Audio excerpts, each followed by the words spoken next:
بسم اللہ الرحمن الرحیم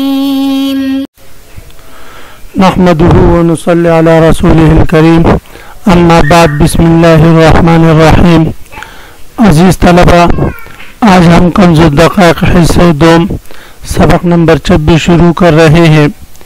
اس سبق میں ہم کتاب البیوع سے باب بیع الاقالہ سے متعلق پڑھیں گے، یعنی بے فسخ کرنا ثمن اول کے ساتھ. عزیز طلباء، تو آتے ہیں کتاب کی طرف. سب سے پہلے ہم عبارت پڑھتے ہیں. باب الاقالۃ ہی فسخ فی حق المتعاقدین بیع فی حق ثالث وتصح بمثل ثمن الاول وشرط الاکثر والاقل بلا تعیب وجنس آخر لغو فلزمہ الثمن الاول. یہ باب ہے اقالہ کے بیان میں. اقالہ باب افعال سے اقال یقیل اقالتاً اجوفیائی ہے. اس کا لغوی معنی ہے الرفع والاسقاط، رفع کرنا، فسخ کرنا، توڑنا. اور اصطلاح میں کہتے ہیں یہ رفع العقد بالثمن الاول، ثمن اول کے ساتھ عقد کو ختم کرنا، فسخ کرنا، یہ اقالہ کہلاتا ہے. اقالہ کا ثبوت یہ حدیث شریف سے ہے.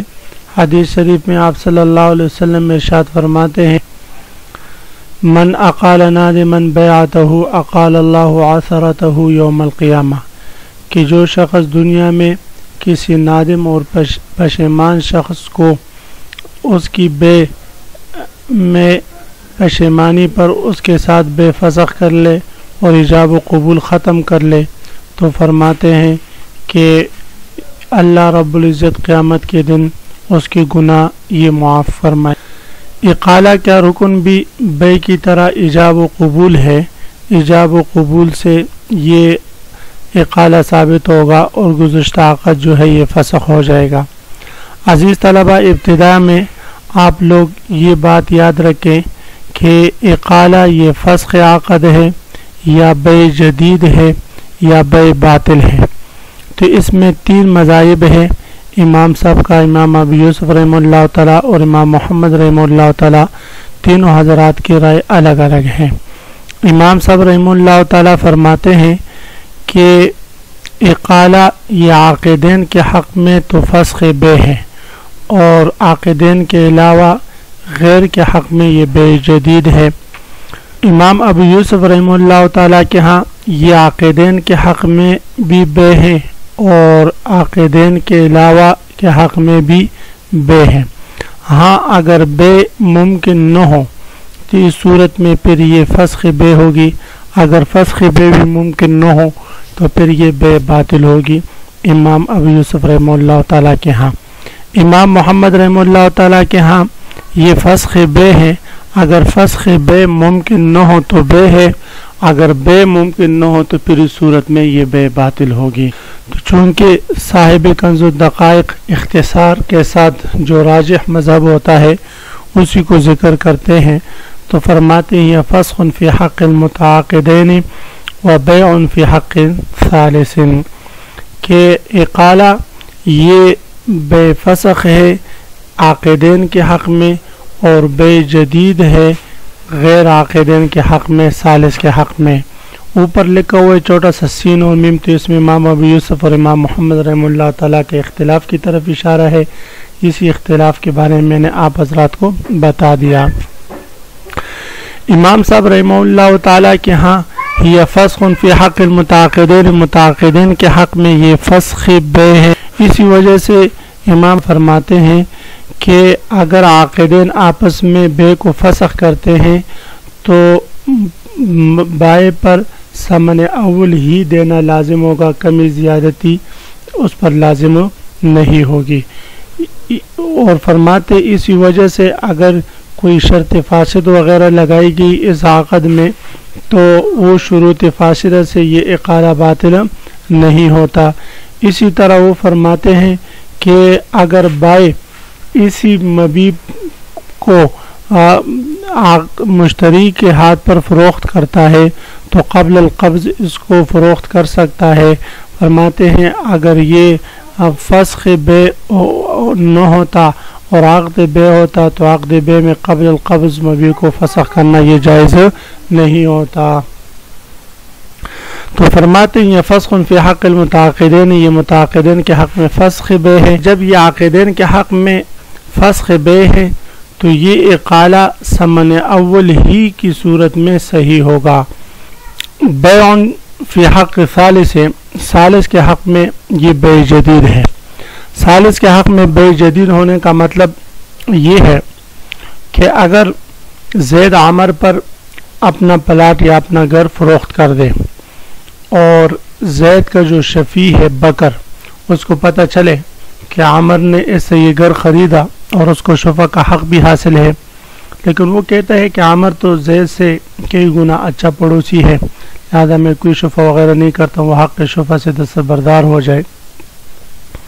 پھر بعد میں عمر پشیمان ہو جائے یا زید پشیمان ہو جائے اور وہ گھر دوبارہ واپس لینا چاہیے، یہ اقالہ کرنا چاہے تو اقالہ کر لیں. تو اب بکر نے جو حق شفع سے دستبرداری کا اعلان کیا تھا، تو اب اگر دوبارہ یہ اقالہ کرتے ہیں آپس میں یہ عاقدین، تو اقالہ کے بعد دوبارہ سے اس کو حق شفع کا حق نئے سرے سے ملے گا، کیونکہ یہ اقالہ اس ثالث کے حق میں بیع جدید ہے. وتصح بمثل ثمن الاول، اور بیع اقالہ ثمن اول ہی کی صورت میں صحیح ہوگا، یعنی جتنا ثمن شروع کے عقد میں تھا وہی ثمن اقالہ میں بھی منعقد کرنا ہے، اس سے کم یا زیادہ کی شرط لگانا لغون آگے آ رہا ہے کہ یہ درست نہیں. وشرط الاکثر، اور ثمن اول سے اکثر کی شرط لگانا.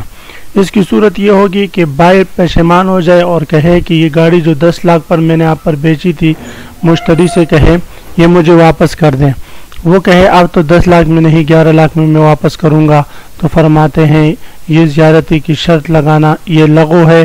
اگر اقالہ یہ کر رہے ہیں تو وہی 10 لاکھ بائع پر لازم ہوں گے، 11 نہیں. والاقل، اور اسی طرح اقل کی شرط لگانا. مثلا مشتری پشیمان ہو جائے اور وہ گاڑی واپس کرنا چاہے اور بائع کہے اب تو میں 9 لاکھ میں واپس کروں گا، تو یہ درست نہیں. بلا تعیب، بغیر تعیب کے. ہاں اگر گاڑی میں کچھ خرابی آ گئی ہو، 10 لاکھ کی اب اس کی قیمت نہ رہی ہو، وہ 9 لاکھ کی ہو چکی ہو، تو فرماتے ہیں اس صورت میں پھر 9 لاکھ میں اقالہ درست ہوگا، یعنی عیب کی بقدر اس کے ثمن سے کم کرنا صحیح ہے. لیکن بلا تعیب، بغیر معیوب ہونے کی صورت میں ثمن کو کم کرنا یہ درست نہیں.